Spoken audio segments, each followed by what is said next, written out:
व्यंजन संधि।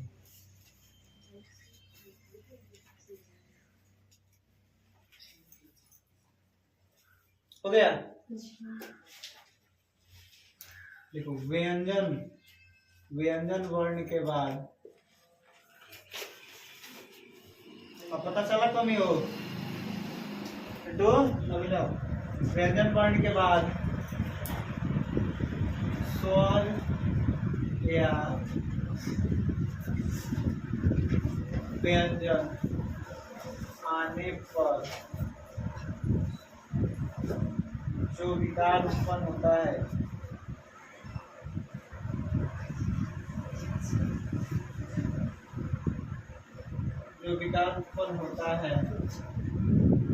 व्यंजन वर्ण के बाद स्वर या व्यंजन आने पर जो विकार उत्पन्न होता है, जो परिवर्तन होता है उसे क्या कहते हैं? व्यंजन संधि कहते हैं।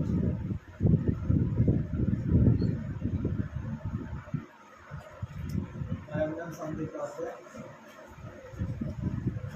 जैसे नॉर्मल देख लो, क के बाद ओ आ जाए, कौन सी का संधि हो रहा है? व्यंजन वर्ण। पहले कौन सी है? क, उसके बाद क्या आ रहा है? ई को क्वेश्चन होगा समझ में आ रहा है ना? जैसे जैसे में हलंत लगाए में तो ऑफ खत्म हो गया, समझ में आ रहा है ना? पढ़ाया गया ना इसे, बहुत सारा पढ़ाया गया। मैं कुछ भी आएगा ओकरा में हलंत लगे, जैसे मान लो च लिख दे, मैं हलंत लगा दूंगी। हम लोग देख ले व्यंजन वर्ण का मेल कौन चीज से हो रहा है? स्वर वर्ण से हो रहा है। यहाँ च लगा दो, यहाँ क लगा दो, यहाँ क पूरा भी रहे तो कोई बात नहीं, व्यंजन का व्यंजन से मेल हो रहा है, समझ में आ रहा है? वैसे यहाँ ट लगा दो, यहाँ क लगा दो, दोनों का व्यंजन से यहाँ क पूरा भी रहे तो कोई बात नहीं है, समझ आ रहा है? तो समझो तो क्या व्यंजन का व्यंजन से मेल हो रहा है या व्यंजन का स्वर से। इस तरह से जो भी चीज बनेगा उसको क्या कहेंगे? व्यंजन। अब बढ़िया से समझो, कहने का मतलब है कि जैसे यहाँ मान लो कुछ शब्द रहेगा, समझ में आ रहा है ना? यहाँ भी कुछ शब्द रहेगा, लेकिन अंत में ये चीज रहेगा और शुरुआत में, समझ में आ रहा है? इससे जो बनेगा वो कौन सी कहलाएगा? व्यंजन संधि कहलाएगा। इसमें किसी को दिक्कत किसी प्रकार का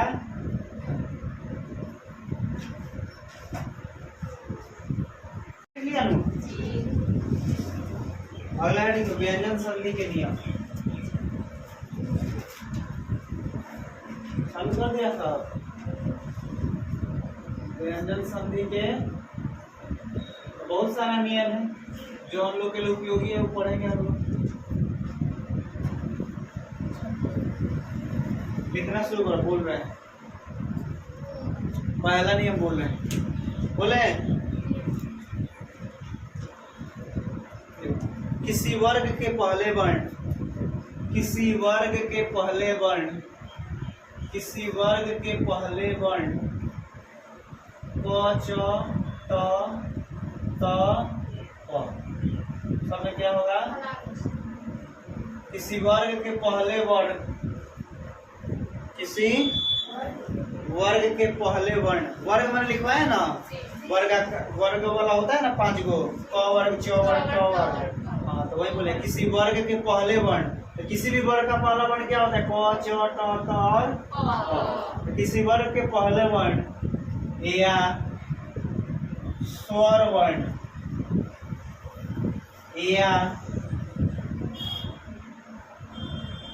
किसी वर्ग के तीसरे वर्ण, किसी वर्ग के तीसरे वर्ण, किसी वर्ग के तीसरे वर्ण ग, ज क्या हो जाएगा? ड, उसके बाद द या व, यही ना होता है तीसरा वर्ण। यदि किसी वर्ग के पहला वर्ण या स्वर वर्ण या किसी वर्ग के तीसरा वर्ण या किसी वर्ग के चतुर्थ वर्ण, चतुर्थ वर्ण क्या होता है? ग, ख होगा ना, छ, ख और ह, या अंतःस्थ, या अंतःस्थ, अंतःस्थ समझता है सब? य, ल, व, एक बार और मिला लो। यदि किसी वर्ग के पहले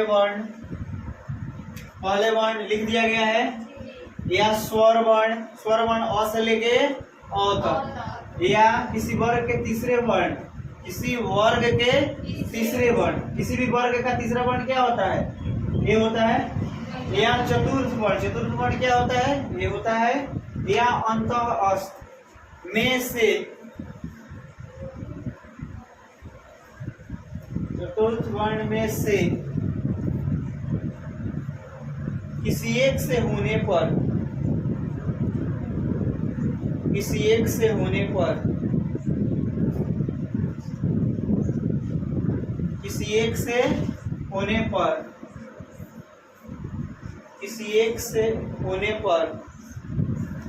पहला वर्ण दिख रहा है? कौन सी है?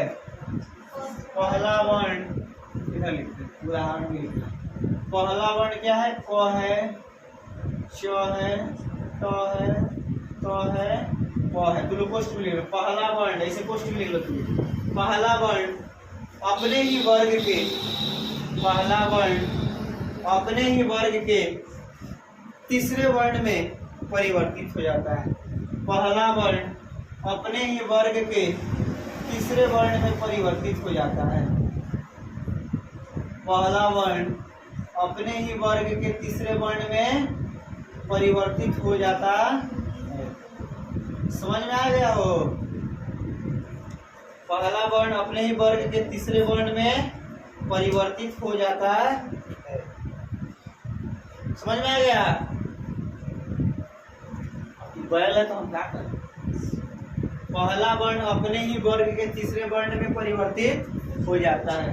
अगर अंत में क रहा तो क्या बनेगा? ग। च रहा तो क्या बनेगा? ज। पहले का ये तीसरा ही है कि नहीं? अपने वर्ग का तीसरा बना है। ये पहला है तो ये क्या बनेगा? देखना तीसरा, फिर ये पहला है तो तीसरा, फिर पहला है तो तीसरा। आई बार पहली का बार नहीं पढ़ा रहे हैं, या शुरू से जो पढ़ रहा है तीसरी का बार चौथा बार पढ़ रहा है। जैसे आरती कुमारी चौथा बार पांचवा बार पढ़ रहे हैं, फिर भी याद नहीं है। क्यों याद नहीं? चूंकि ना पेड़ का पता है, नहीं इनका पता है। हाँ, दिन भर फुलवारी के रखवारी कर रहा है सर। आम के सीजन है, बहुत अच्छा लगता है। का चलो रोको तो सुनी, रुकना है। सही बात है। अब देख लो यहाँ क्या दिख रहा है? वो सब में पहल का दिख रहा है। देखो बढ़िया से, पहल का दिख रहा है सब में, दिख रहा है ना? तो ये अपने ही वर्ग के कौन सी में बदलेगा? तीसरी का में। कौन सी में बदलेगा? ग में। एक और आधा ग आएगा, एगो पहले से ग है, क्या बन गया? दिग्गज। वैसा ही क है, ग बनेगा, ग हो गया। देख लो, कभी भी व्यंजन वर्ण का मेल कौन सी से हो? स्वर वर्ण से हो, तो पूरा हो जाता है। जैसे यहाँ आधा क है, देख लो पढ़ा होगा, फर्स्ट क्लास में बताया हमने। आधा का पूरा क मिला तो क्या हो गया? पूरा क हो गया। तो देख रहे हैं जो इस व्यंजन वर्ण का मेल स्वर वर्ण से हो रहा था, पूरा हो जा रहा है। ये नॉर्मल अ था, अगर आकार रहता था ये क्या हो जाता? अगर अनुस्वार रहता तो अनुस्वार हो जाता। जो भी रहेगा अ का पार्ट में इंक्लूड हो जाएगा। तो वैसा ही देखो, यहाँ क है, यहाँ अ जैसा है, पूरा क हो गया। अनुस्वार है तो अनुस्वार आ जाएगा। तो समझ में आया बात? वैसे ही देख लो, अ च कौन सी बदलेगा? आधा ज में। लेकिन देख रहे हैं ओ है तो पूरा ज हो गया, अनुस्वार हो गया, ता अजंता हो गया। ठीक है? वैसे ही मूर्धन स ट है, ट कौन सी में बदलेगा? ड में बदलेगा। अ दिख गया तो डा हो जाएगा, सडानन। क्या अवकाश कुमार कहाँ रह रहा है आजकल? लगातार देख रहे हैं, तू लेट से आ रहा है, क्यों? क्या दिक्कत है? पैदल आता है तो ये बीमारी है, दूर कर इस बीमारी को। अब वैसे ही देख लो, स तो है तो कौन सी बदलेगा? हो द में। यहाँ भ है तो आधा तो ही रहेगा, तो सत भावना आ रहा है अंत तक। देखो तो जैसे भगवत है तो भ ग व यहाँ का हो जाएगा? तो भगवत भजन। ठीक है ना? वैसे ही सु कौन सी बदलेगा? ब। आ गया तो पूरा ब। बोलो क्या दिक्कत है इसमें? किसी को दिक्कत है तो बोलो, खड़ा होगा फटाफट। नहीं नहीं दिक्कत है, अरे जबरदस्ती दिक्कत रहा। चलो अच्छी बात है।